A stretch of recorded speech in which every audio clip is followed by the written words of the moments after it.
ಸದನದಲ್ಲಿ ಏನೇ ತಪ್ಪಾಗಿದ್ರೂ ಕೂಡ ಅದನ್ನು ಸಭಾಪತಿಗಳು ನೋಡ್ಕೊಳ್ತಾರೆ ಅಂತ ಸಿ.ಟಿ. ರವಿ ಮತ್ತು ಹೆಬ್ಬಾಳ್ಕರ್ ವಿಷಯದಲ್ಲಿ ಪ್ರತಾಪ್ ಸಿಂಹ ಪ್ರತಿಕ್ರಿಯೆಯನ್ನು ಕೊಟ್ಟಿದ್ದಾರೆ. ಸದನದಲ್ಲಿ ಜಟಾಪಟಿ ಸಹಜ, ಈ ರೀತಿ ಮಾಡೋದು ಸರಿಯಲ್ಲ. ಆದರೆ ಉತ್ತರ ಕರ್ನಾಟಕ, ಉತ್ತರ ಪ್ರದೇಶ, ಬಿಹಾರ ಅಂದರೆ ಉತ್ತರ ಕರ್ನಾಟಕ ಏನಿದೆಯಲ್ಲ ಅದು ಕರ್ನಾಟಕ ಸೇರಿಕೊಂಡು ಕಂಪ್ಲೀಟಾಗಿ ಕರ್ನಾಟಕವನ್ನು ಇವರು ಉತ್ತರ ಪ್ರದೇಶ, ಬಿಹಾರ ಮಾಡೋದಕ್ಕೆ ಹೊರಟಿದ್ದಾರಾ, ಆ ರೀತಿ ಆಗ್ತಾ ಇದೆಯಾ ಅನ್ನಿಸ್ತಾ ಇದೆ ಅಂತ ಕಾಂಗ್ರೆಸ್ ವಿರುದ್ಧ ಮಾಜಿ ಸಂಸದ ಪ್ರತಾಪ್ ಸಿಂಹ ವಾಗ್ದಾಳಿಯನ್ನು ನಡೆಸಿದ್ದಾರೆ.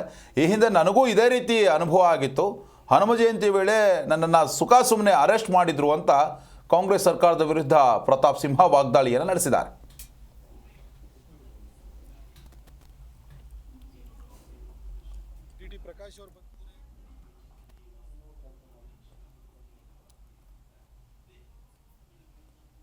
ಅವರ ವಿಚಾರವನ್ನು ನೀವು ಇದ್ದಾರೆ, ಒಂದು ಸಾರಿ MLC ಆಗಿದ್ದಾರೆ, ಅವರು ಸದನದಲ್ಲಿದ್ದಾರೆ.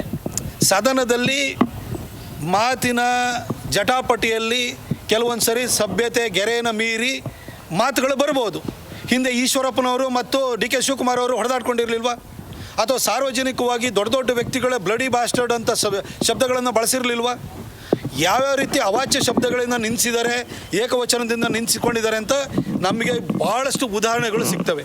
ಸದನದಲ್ಲಿ ಆಯಿತು ಅಂತಂದರೆ ಸದನ ಸಭಾಧ್ಯಕ್ಷರ ಸುಪರ್ದಿನಲ್ಲಿರುತ್ತೆ.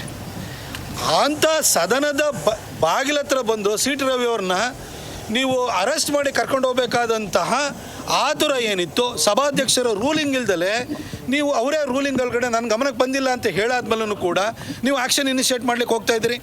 ಆಯಿತು, ಅದರೊಳಗಡೆ ಏನಾದರೂ ಸಾಕ್ಷ್ಯಗಳಿತ್ತು ಅಂತಂದರೆ ಫಾರೆನ್ಸಿಕ್ ನಿಮಗೆ ರಿಪೋರ್ಟ್ ಬರಲಿ. ಅದು ಬಂದಾದ ನಂತರ ಅದರಲ್ಲಿ ತಪ್ಪಾಗಿತ್ತು ಅಂತಂದರೆ ತಪ್ಪಿಗೆ ಸಭಾಧ್ಯಕ್ಷರು ಒಂದು ರೂಲಿಂಗ್ ಕೊಡಲಿ. ಅದು ಬಿಟ್ಟು ನೀವೇ ತೀರ್ಮಾನಕ್ಕೆ ಬರ್ತಿರಲ್ಲ. ಆದರೆ ನಾಸಿರ್ ಖಾನ್ ಅದು ಅವನ ರಾಜ್ಯಸಭಾ ಮೆಂಬರ್ ಮಾಡಿದಾಗ ಪಾಕಿಸ್ತಾನ್ ಜಿಂದಾಬಾದ್ ಅಂತಂದಾಗ ಅಯ್ಯೋ ಇಲ್ಲ ನಾಸಿರ್ ಸಾಬ್ ಜಿಂದಾಬಾದ್ ಅಂತ ಇದೇ ಲಕ್ಷ್ಮೀ ಹೆಬ್ಬಾಳ್ಕರ್ ಹೇಳಿದ್ರಲ್ವ. ಅವತ್ತು ಫಾರೆನ್ಸಿಕ್ ರಿಪೋರ್ಟ್ ಬಂದಾದ ನಂತರ ನೀವೆಲ್ಲ ಬಾಯಿ ಮುಚ್ಕೊಂಡ್ರಿ. ಈ ವಿಷಯದಲ್ಲೂ ಕೂಡ ಫಾರೆನ್ಸಿಕ್ ರಿಪೋರ್ಟ್ ಬರಲಿ.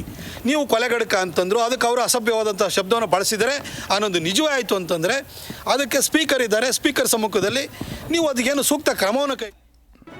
ಜಿ ಕನ್ನಡ ನ್ಯೂಸ್ ಈಗ ನಿಮ್ಮ ಮನೆಯಲ್ಲೇ ನೋಡಿ. ಎಲ್ಲ ಕೇಬಲ್ಗಳಲ್ಲಿ ಈಗ ಲಭ್ಯ.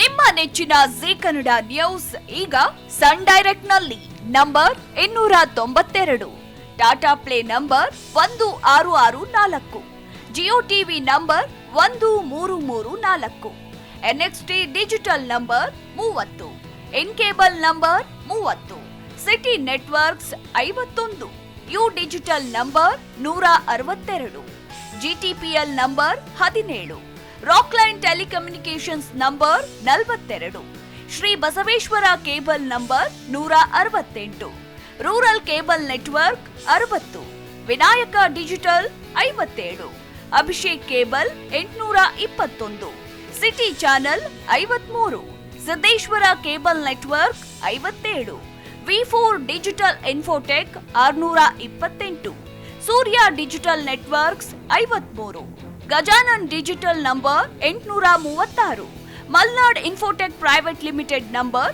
56, Metrocast number 830, victory digital number 167ರಲ್ಲಿ ನೋಡಿ ಆನಂದಿಸಿ.